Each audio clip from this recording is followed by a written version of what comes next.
Show, gente. Eu não pensei muito assim o que apresentar, mas à medida que eu fui lendo e me vieram insights interessantes sobre o que realmente constitui a utopia. Então, até onde vai o inimaginável, o dito impossível, o suposto impossível que a gente pensa que é utopia. Então, o Edson Souza, ele trabalha bastante que a utopia tem essa função de desassossego, de inquietação, de movimentar, de tirar a gente do lugar. Então, ele fala sobre desamarrar os nós, romper as obscuridades do instante.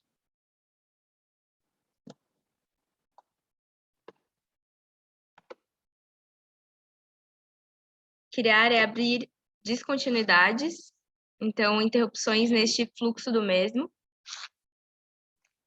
Controlar o tempo, ele fala bastante nesse texto sobre o controle do tempo, o que é tempo, e que o tempo é um dos instrumentos mais potentes da lógica do poder. A utopia é uma espécie de freio no delírio acomodado em que a gente está situado. E a utopia vem justamente por opor a tendência dessa repetição e desse freio e da estagnação no tempo e no contexto em que a gente se situa. A utopia propõe um não lugar, introduz a categoria do possível e por isso faz a fratura, incomoda, fratura na história.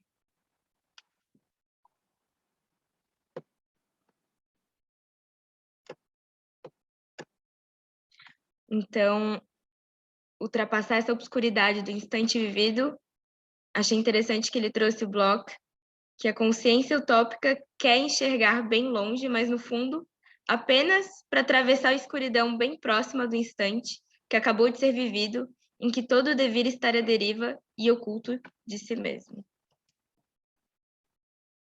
Então, ele fala também sobre a questão da criação e para a gente ativar novas ideias e o que a gente precisa, né? Precisamos de uma cultura da utopia. A confiança exagerada na técnica, no saber fazer, deixou o amanhã de mãos dadas de regulamentos, de projetos de ações, de estatutos, de bulas, de manuais de instruções, e com as mãos ocupadas, com tantas prescrições, não foi possível agarrar os vapores das novas ideias. Então, a utopia procura esburacar o véu de cegueira que a racionalização e o tecnicismo contemporâneo nos impõem. Então, abrir uma brecha de possibilidade, mostrar uma ponte para o outro, para o impensável e trazer esse impensável como pensável. Desconstruir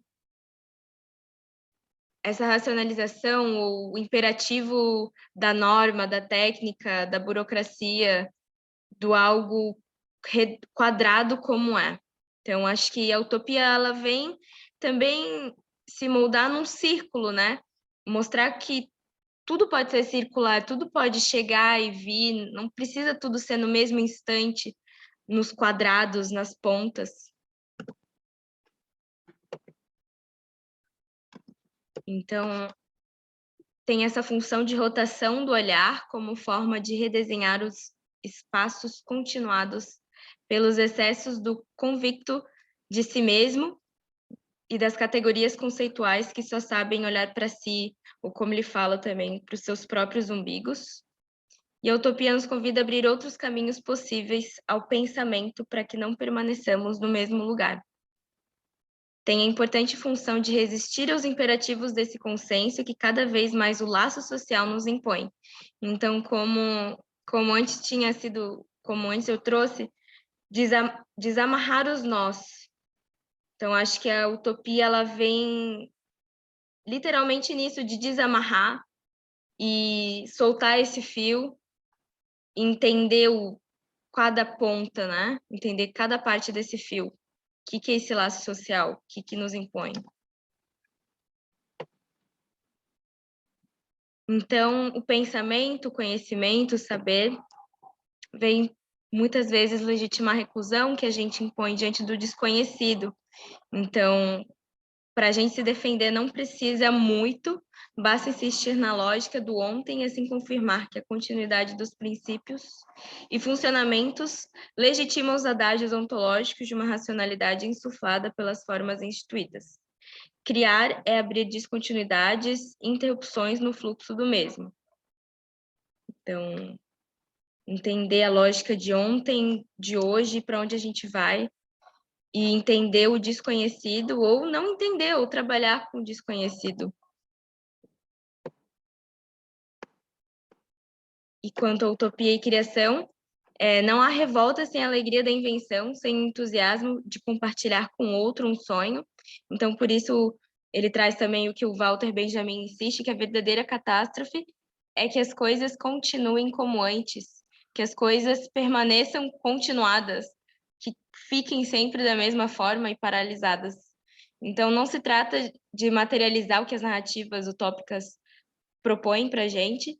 Então, o imperativo, essa força, essa inclinação sempre teve inclinada no caminho crítico de produzir, de instigar a imaginação, a reflexão, a crítica, e, como ele traz, sonhar com outros mundos.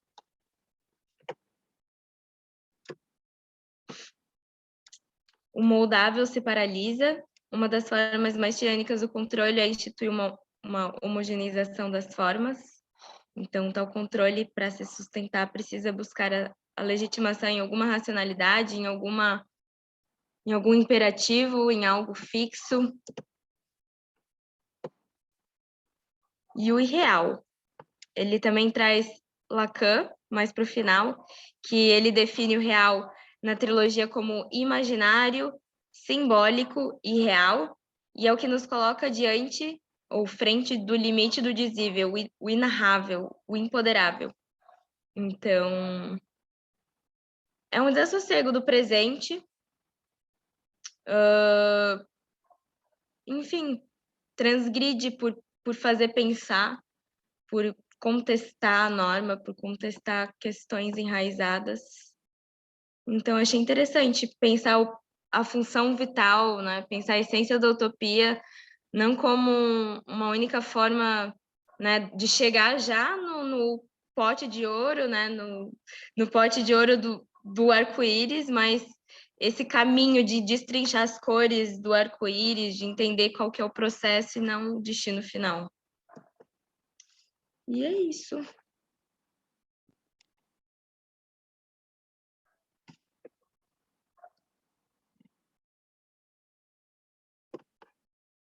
Amor crítico, amor crítico.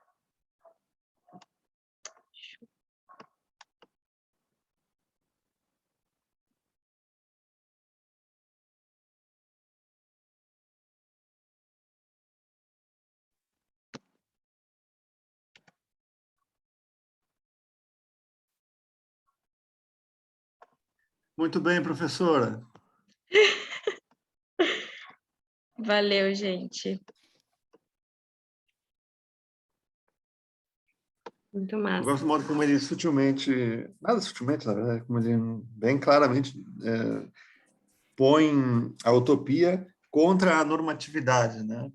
Nesse seu último slide ali, quando fala de uma forma formante que resiste a um dever ser, isso se opõe a um futuro que aparece como norma na voz, e sobretudo na voz do militante, né? Qualquer que seja o militante, mas é assim que o militante entoa o futuro, né? Nós temos de fazer tal coisa, a classe trabalhadora precisa fazer isso, e avançar nessa direção, e a gente deve fazer isso para a gente poder fazer a transformação. O utópico nele é inteiramente oposto à normativa, isso eu acho bem bacana, assim, é muito anárquico, né?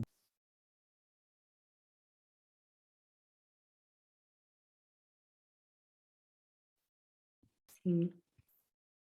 E tu quer propor alguma questão em particular, talvez? Alguma dúvida ou em que sentido? Poderia ser dúvida, ou então alguma questão para a gente discutir em torno dela Qualquer coisa eu ainda tenho umas na manga aqui também. Mas tu que estás nos conduzindo, se quiser.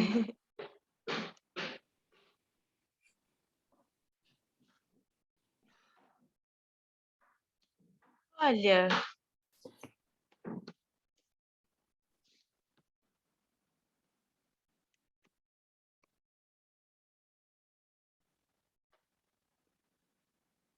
tô vendo aqui as minhas anotações.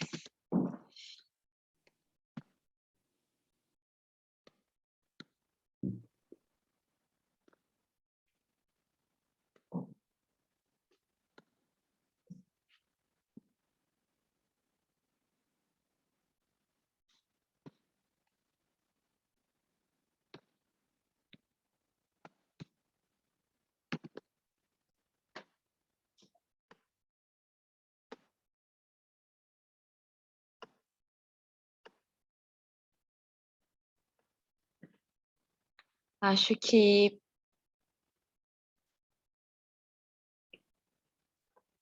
mais além de repensar ou de questionar o nosso lugar no mundo em que a gente vive ou no contexto em que a gente se situa, acho que tipos de práticas, como que a gente se vê, acho que como que a gente se vê desafiando essa norma, essa continuidade, como que a gente consegue descontinuar, acho que seria um pouco assim, sabe?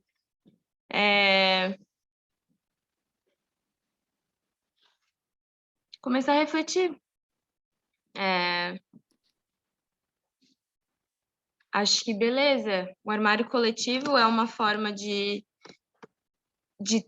trabalhar, de propor uma intervenção de uma forma diferente, assim, do que a gente está habituado. Mas que outros tipos de formas, não sei como que a gente consegue lidar com opiniões divergentes, políticas, no mundo que a gente está hoje, ou no cenário brasileiro que a gente está hoje. Não sei, não cheguei a pensar nada concreto, ou talvez seja isso também, né? Não se refere a questões concretas, mas, Eu acho enfim. que é interessante esse ponto, porque também tá me fazendo pensar que às vezes a gente tá mais apegada ou atrelada na descontinuidade social e política que a gente quer demandar, que a gente quer realizar, mas é um pouco mais difícil descontinuar as nossas vidas tais como vem acontecendo no dia a dia, né, no mais microscópico, assim, e como essas descontinuidades precisam estar relacionadas, né, a um efeito dominó recíproco ou alguma coisa assim. E eu com certeza poderia pensar muitos exemplos de contradições minhas, mas eu tô com um exemplo na cabeça que é de outra pessoa, então não querendo julgar, mas assim, sabe, porque eu acho que ele é bem emblemático, assim, que uma pessoa que eu conheço, a gente estava conversando sobre religiosidade, assim, e que tipo de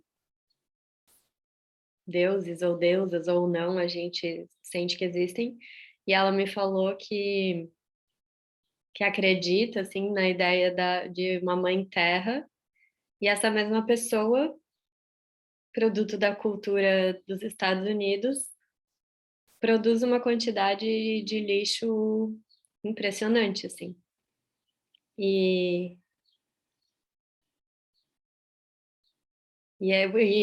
eu provavelmente faço muito disso e todo mundo, assim, né? A gente tem lá um ideal do que a gente quer realizar, do que a gente acredita e para onde a gente quer levar a sociedade, mas eu acho que é muito fácil, muito mais fácil, pelo menos, imaginar uma descontinuidade abstrata e pensando numa totalidade, que é também justamente o objeto da utopia, né? Pensando na alternativa desse total, da sociedade como um todo, mas como que a gente produz daí, provoca essas descontinuidades no campo do, do pessoal, né? O pessoal é político. E E aí eu acho que se relaciona com outros temas que a gente, inclusive, vem discutindo, assim, no Luta, né? Tipo, da mudança subjetiva barra epistemológica, né? Como a gente faz para pensar diferente, sentir diferente, e que tipo de pensar e de sentir, de saber são necessários ou são favoráveis às transformações de larga escala que a gente quer alcançar. E é isso em contraste com o que muitas vezes a gente vê por aí, que é tentando tapar o sol com peneira, né? Tipo, tentando responder aos problemas que o projeto de progresso tecnológico causou, tentando responder isso com mais progresso tecnológico, como uma teimosia, assim, né? De não conseguir abrir uma descontinuidade, né? E olhar de outra maneira e dar uma nova resposta. Então, como que a gente faz, né? Para pensar diferente, para daí, que nem uma pedra no lago, assim, né? Ressonando. E também uma última reflexão, como se pareceria uma utopia narrada nessa, nessa escala da pessoa, né? Tipo, acorda de manhã sentindo muito amor, vai lá, dá oi pro sol e aí faz um café da manhã para toda a sua comunidade. E por Aí aí vai. xinga todo mundo porque ficou com raiva, abraçou a raiva, Abraçou a raiva, fez o seu processo de fez o purificação espiritual, processo, emocional, foi entendeu meditar. tudo. Fez muita psicanálise, já nem precisa mais. 20 anos em psicanálise, desde que nasceu.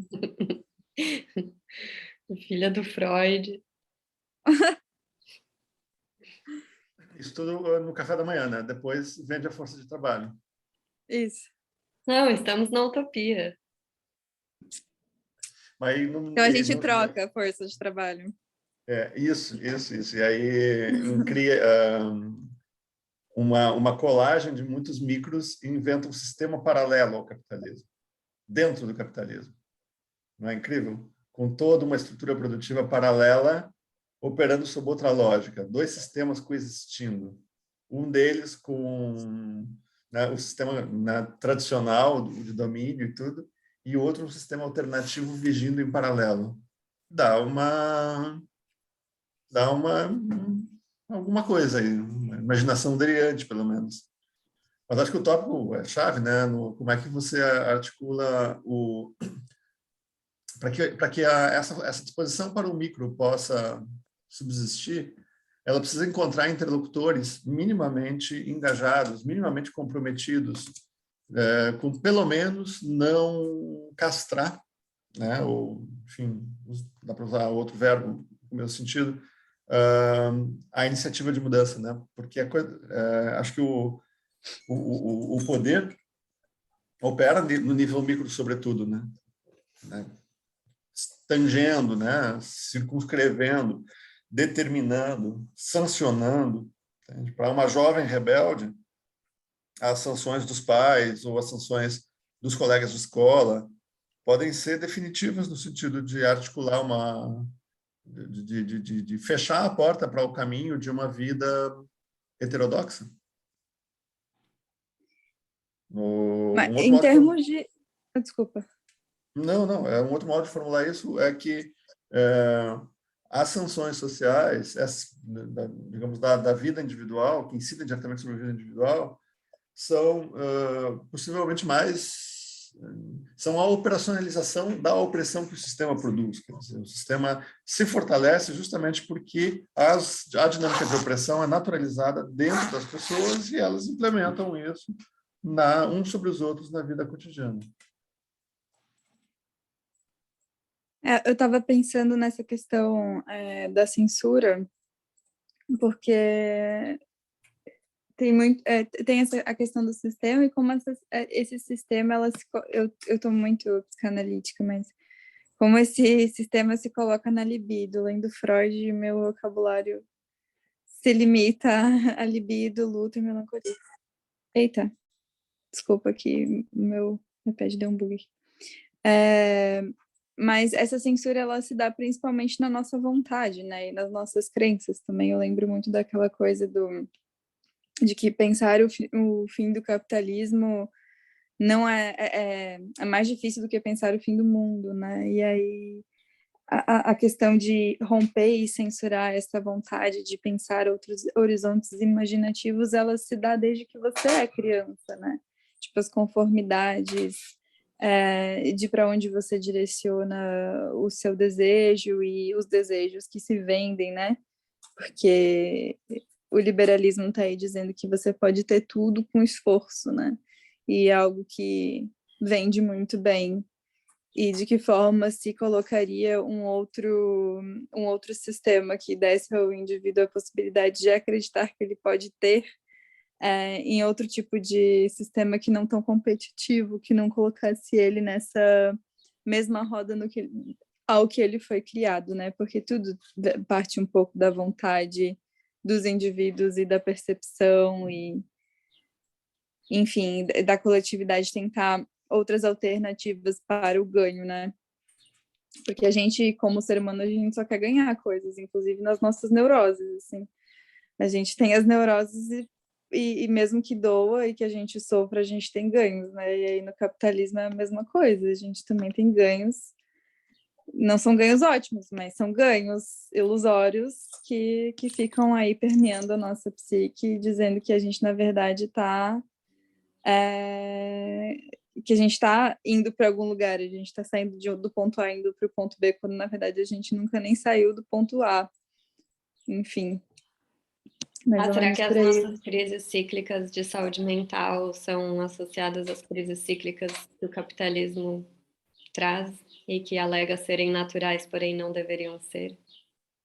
Eu acho que é impossível não ser ligado a esse sistema, certas neuroses, né? Tipo, não, essa isso coisa é um fato, tipo, isso sim. com certeza é isso, assim. Mas Sim, essa tá ideia, comprovado. mas será que a economia e a psicologia são tão íntimas a ponto de que o funcionamento de um se espelha no funcionamento do outro? Acho que sempre em algum lugar tangencia, né? Pelo menos. Não, isso com certeza. Mas espelhamento, tipo assim, se seria totalmente diferente? Tipo, A o ideia, vocab... Fala, a Juliana. ideia é divertida, mas as temporalidades são próprias, são diferentes, né? Quer dizer, o capitalismo não tem uma crise a cada 2 meses, assim, ou Nossa, tá loucura de... promissor, tá promissor Eu uma queria crise ser que cada nem o 2 meses. capitalismo. Seria ótimo até se o sistema ameaçasse ruir, como as vidas da gente às vezes, com essa mesma frequência. A cada 5 semanas, 7 semanas, a gente tem o sistema ameaçando ruir completamente. Você...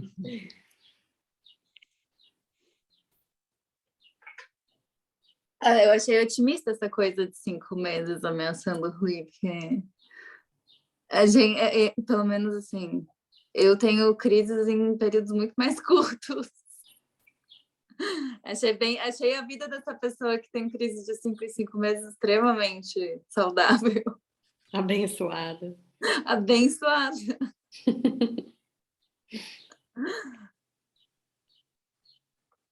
Mas é que eu fiquei pensando, a gente já, só nessa conversa antes estava falando também, né? A Vanessa estava falando das neuroses como algo que nos traz ganhos.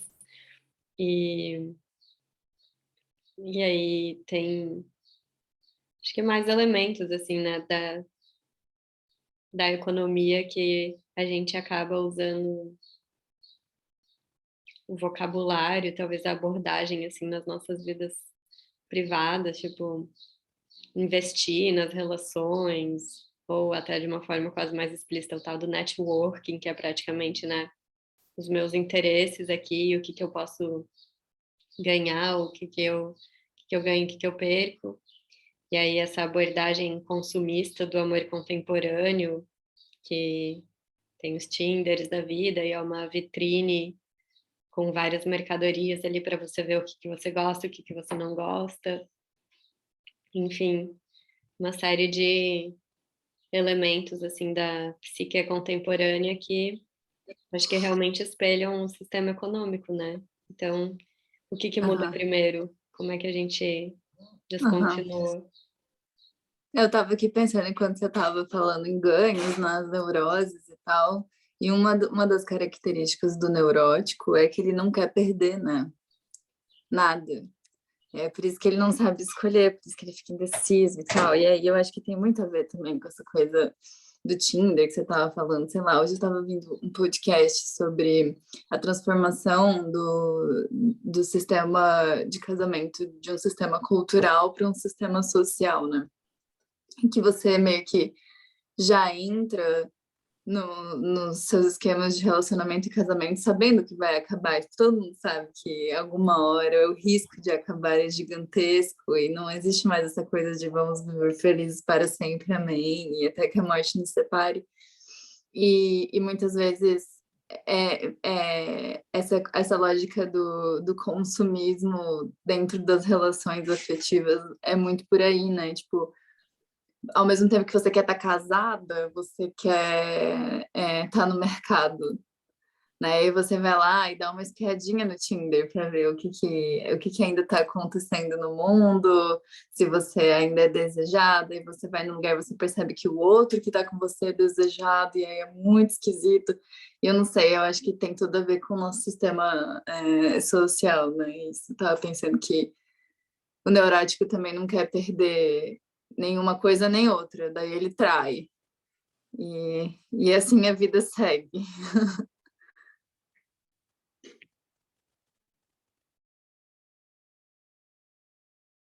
Nesse sentido, todos esses novos movimentos de poliamor, poligamia, pós-monogamia, desmonogamia, tudo que cai aí nesse círculo, né? Eu acho que é allegedly, alegavelmente, uma forte ruptura utópica do tecido do mesmo, né? Que no meio de um sistema em que, com mais ou menos solidez e mais ou menos convincente, ainda rege, né? O padrão monogâmico, heterossexual também cada vez mais frágil, mas ainda assim está aí. E essas pessoas vão lá e rompem com essa repetição, instauram uma outra prática no nível íntimo pessoal. E se for ver, essas pessoas muitas vezes também são as mesmas que estão engajadas em movimentos sociais, projetos políticos.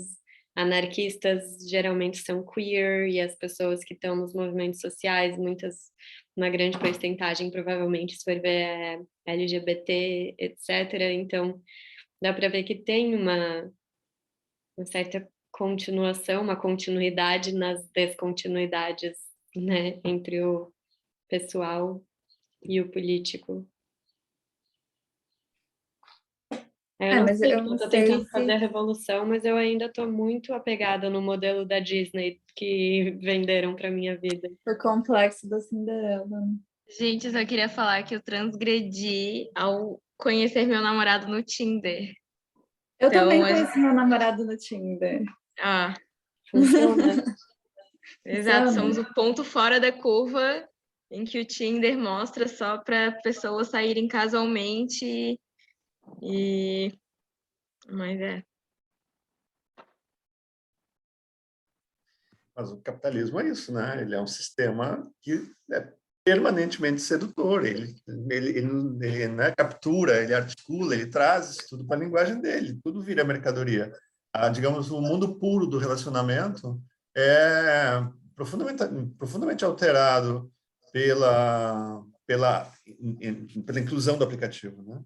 A expressão Vanessa é ótima, né? Estar no mercado, né?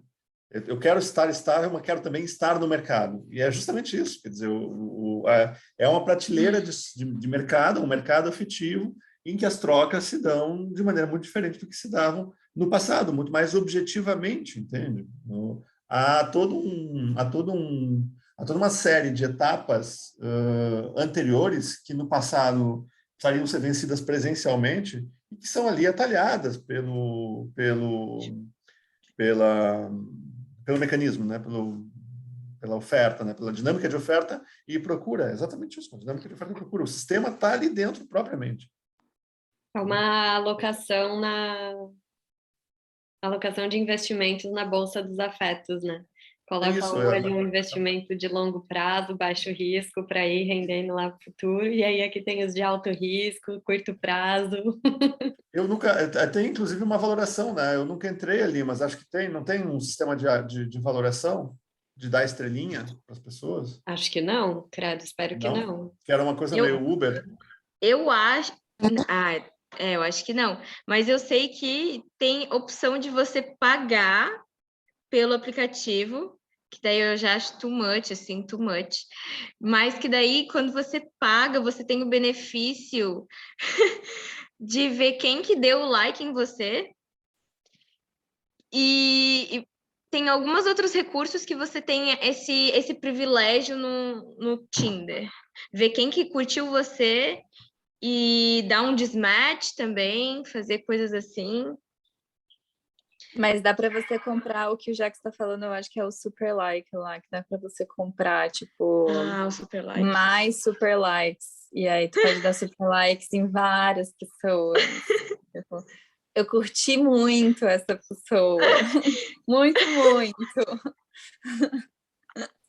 Tem esse recurso, mas eu não sei, assim, eu acho que o sistema de relacionamento ou aberto, ou fechado, ou poliamor, ou enfim, todas essas alternativas da monogamia, que também é um problema, elas não são necessariamente resolvimentos do problema, né? Porque é aquela velha conversa, né, de que existem privilégios e questões relacionais complexas dentro de qualquer tipo de configuração. Eu acho que só a configuração em si, ela não muda, né? Porque, tipo assim, por exemplo, um relacionamento não monogâmico, mas que tem uma relação centralizada, e as outras relações são relações onde você vai lá só cumprir a sua libido de estar no mercado, ela segue sendo uma lógica monogâmica dentro de um sistema onde você pode ficar com outras pessoas, né? Não é necessariamente revolucionário por si próprio, né? E isso acaba dando mais privilégio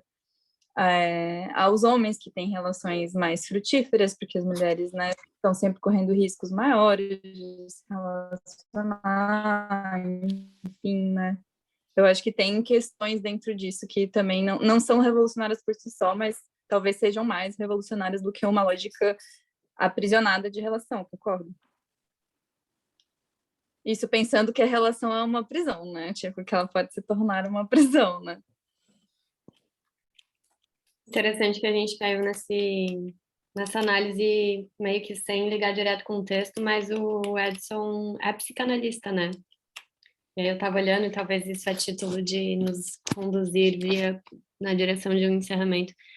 Ali quando ele fala da relação da utopia com o desejo, né? Que ele fala que eles estão totalmente ligados um com o outro, que tem o desejo, que a utopia ela vem do desejo de utopia, em que esses termos eles retornam um sobre o outro. E eu acho interessante, porque tudo isso que a gente está falando também tem a ver com os fluxos do desejo, né?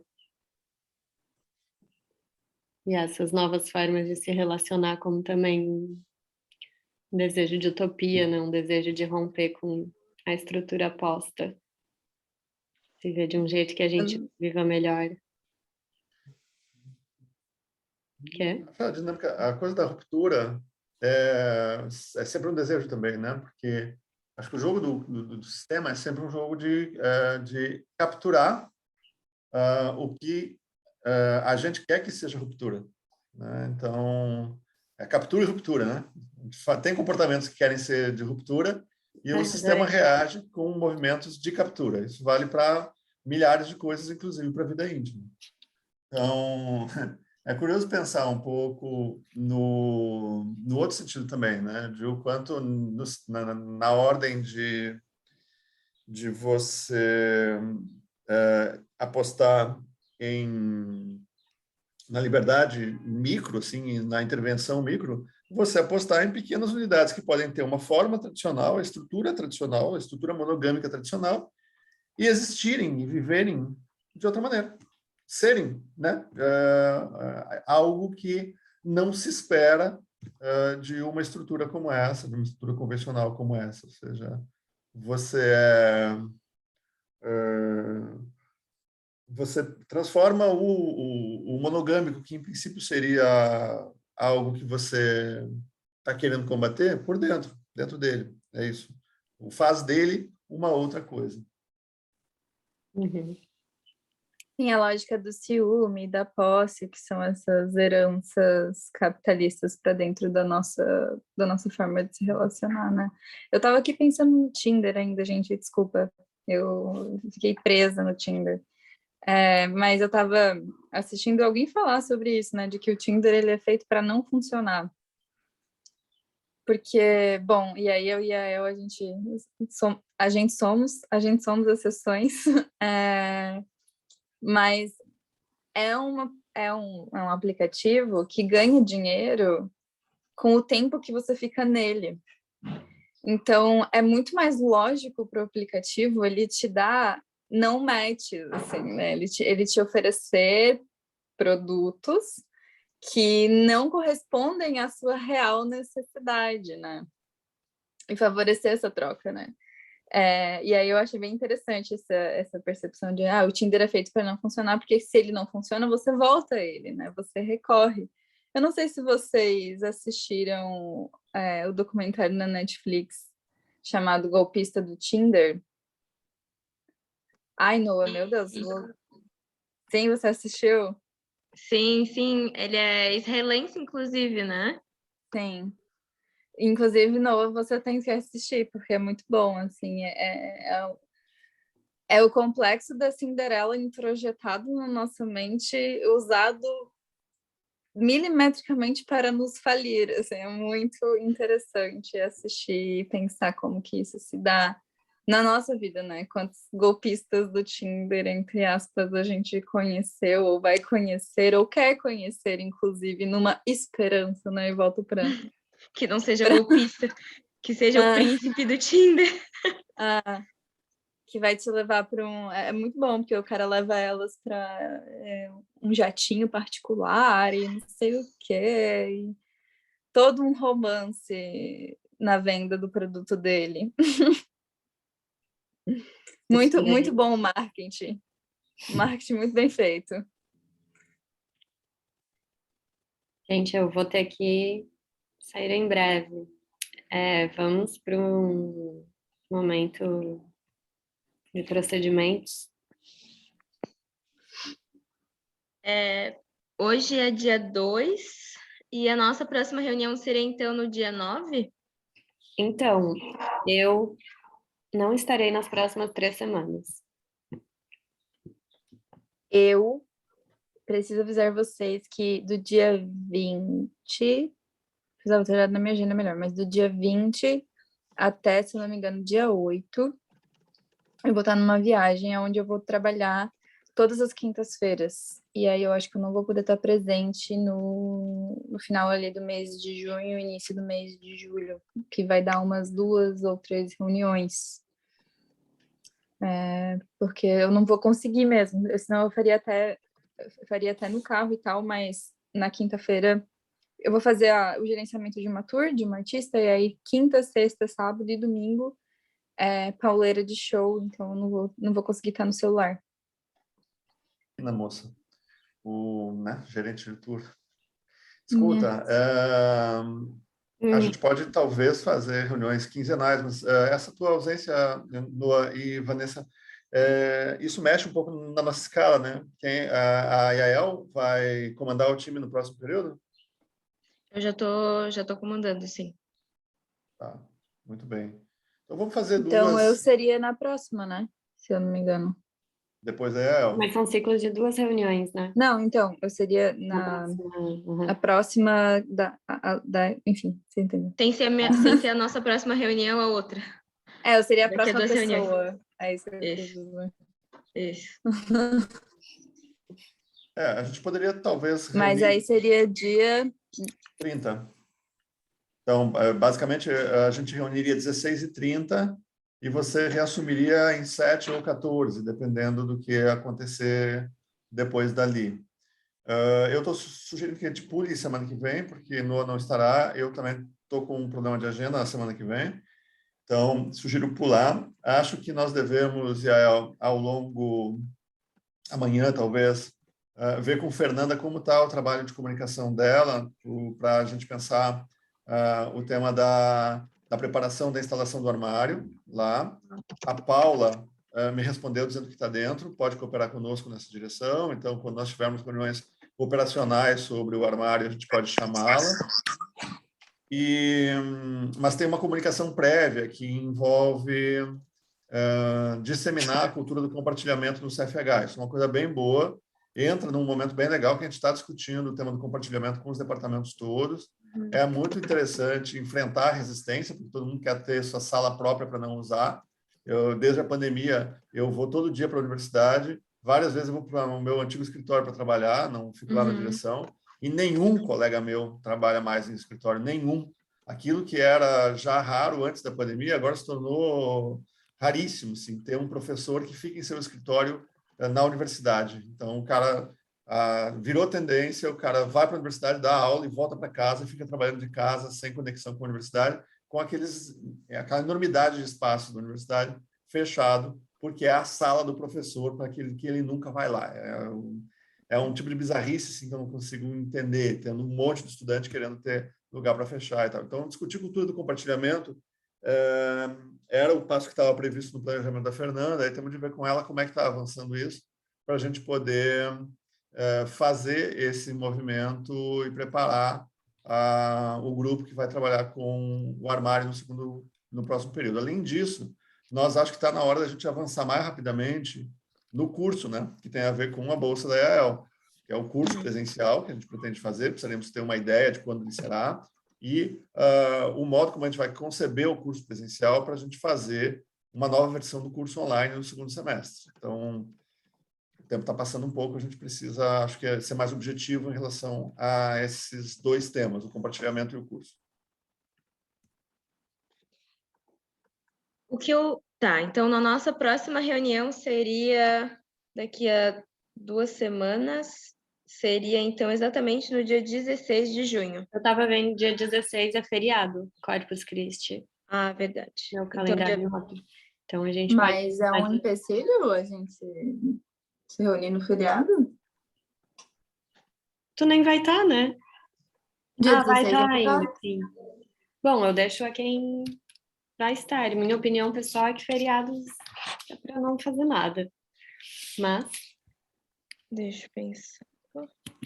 Dia 16, para mim, está tranquilo. Eu vou estar em casa. É que se eu não for fazer dia 16, eu não vou fazer por umas 3 ou 4 semanas. Então, para mim, o último dia é dia 16. Então, dá-lhe dia 16. 16/6, próximo encontro. Aí a gente tenta dar tração até lá, viu, Yael? Nessas questões todas que a gente está avançando aqui. E eu tenho amanhã, às 3, uma reunião com o Fred para tentar